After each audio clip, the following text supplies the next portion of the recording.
Fox knew her last cub would be waiting for her at the first tree. She was almost there. The rain cascaded onto the Jade Valley where the entrance to the tree was. Life was protected there, because that's where life began. It was now only a mother and a daughter left. Items from my life still dotted the ground as she moved closer to her destination and destiny.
Usually what catches people's attention of the first tree is the visuals, of course. And I was inspired by a lot of people making these levels. The second level is inspired by just these beautiful autumn photos of a real forest. And this level, the Jade Valley, is inspired by the artwork of Heather Penn, who did the Overland games. I just love those greens with a lot of gray in it. I love the strong vignettes in the corners of the frame. And of course, this environment pack was made by the very talented Swedish designer Mikael Gustafsson. And of course, his initial designs inspired me, and I was able to build off of that. And I'm really grateful that he allowed his environment pack to be made publicly available. At the end of high school, I felt something I hadn't felt in a long time. Drive. I looked into the best architecture schools on the West Coast and got a dose of reality when looking at other students' portfolios and the high cost of tuition. I still wanted to be something, to be the next Alvaro Siza, and to make those thousands of sketches worth something in my grand history. But now even an internship sounds impossible. Siza helped me understand how essential emotion is in architecture. And he also said light is the real composer of space.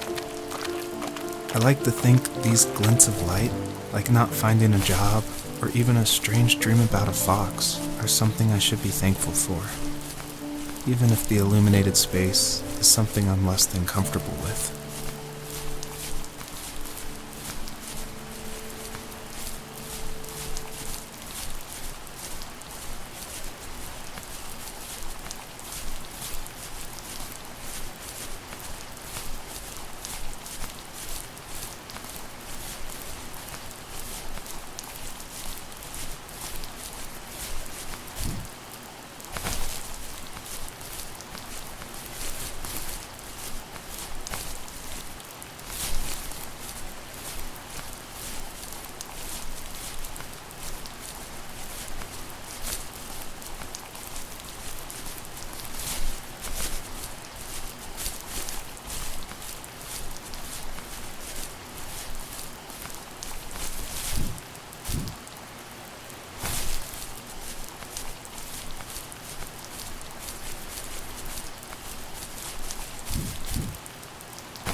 By now, you've probably caught on to some of the themes I love to explore in these stories. And the big one is of this tree, the first tree on Earth. And a lot of people have asked me, what does that mean? Why a tree? And basically, it boils down to this delicate balance between nature and its relationship with life and death. And I love these stories where they put like these microscopic relationships, like something of like a father and a son, and juxtapose it next to this epic story of like the creation of the universe and the first tree on Earth, and how they can be equally as important, because in my mind, like, my family is as important as like the creation of the Earth. And it reminds me of like some of the stories I love, like The Road by Cormac McCarthy, or The Tree of Life by Terrence Malick. Basically, I wanted to make sure the player felt that there was a higher power than themselves, and that there was something watching over them as they went through this story. My dad was super supportive with my college plans, to a point. Things were okay until this terrible accident happened. I guess a forklift flipped over due to a bad axle, and it crushed one of the workers there. My dad didn't eat for days, even though he wasn't directly involved. It devastated him. Not only did it hurt the business, but it just freaked him out. He would talk in his sleep, muttering things about firing people and saying sorry. One fateful day, he approached me, said that since my school search wasn't going well, I should finally be a man and take over the family business. He said one day he was going to die, and that all of his work, sacrifice, and even that man's life would be wasted in vain. I just lost it. Teenage me just exploded at the thought. I screwed up. I said things I shouldn't have. He was having a crisis, and I pretty much spit in his face.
Was that the last time you talked to him? No, I called on holidays, and he would call on my birthday. I guess we acted like nothing ever happened, which was stupid. Didn't want to ask about his lumberyard, and I'm sure he didn't want to ask about my job search. I never went back and visited. I think the last conversation we had was about what movies we had seen and what exactly a best boy is in the credits. I thought he would be here so much longer.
But tomorrow we're getting on a plane to the last place on Earth I want to be. The only person that would have made the trip worth it is gone. You're going to see him and be with him one last time before you say goodbye. I have one last quote for you by Emerson, sealed in an imaginary letter from me to you.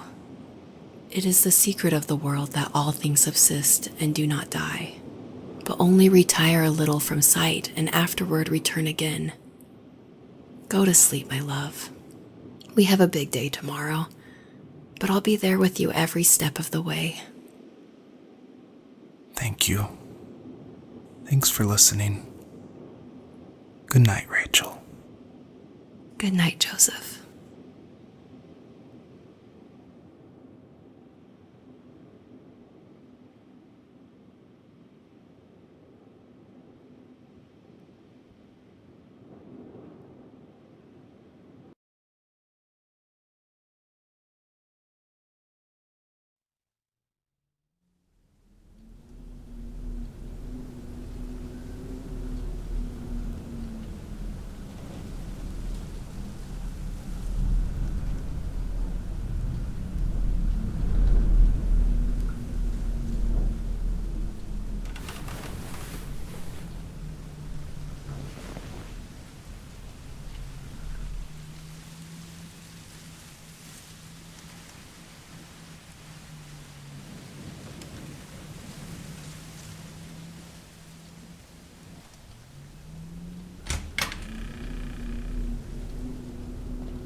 You're probably thinking, what is going on? And that was definitely my intention for this epilogue part of the first tree. This is my favorite part. This is the part I'm most proud of. And it definitely, it's supposed to evoke this, what is going on? Where am I? I was not expecting this. When I was marketing and blogging about making the game, I never showed anyone this part. I never told anyone. I never shared screenshots. I wanted it to be a complete surprise. And I also wanted it to feel a little creepy because it's totally inspired by those nights where you wake up in the middle of the night and you can just hear the sounds of the wind outside the house and you can't sleep. So you walk around in this twilight stupor. And I would say the whole first part of this game where you play as the fox, its whole purpose is to set up for this conclusion. So yeah, I would encourage you to look around and see how many things you recognize from the earlier part of the game.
I tried hard to foreshadow this epilogue just because I wanted it to be a surprise, but I didn't want it to feel too out of place that it would be humorous. And so Joseph, earlier in the game, he would say things like, I felt like I was right behind the fox the whole time. In my mind, the camera perspective acts as a metaphor for who the player is, what they're seeing, if the camera represents Joseph, or just that video game trope of having the camera follow you. I guess the big question I wanted the player to ask themselves, is this a dream as well? And if so, does that even matter?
I purposefully fade out the crosshair in the middle of the screen because I wanted it to be a direct callback to the camera following the fox in the first 5 levels of the first tree. I wanted it to go for that gut reaction that this was very familiar, yet totally in a different world.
Thank you for making it to the end of my game, and I hope you enjoy the personalized message that is featured on the trunk of this tree. It's a message submitted by another player that's retrieved from a database, and it's retrieved at random. And I did this because I wanted people, even if they feel alone through trials of death, that there is a community, an invisible community supporting each other. So thanks for playing.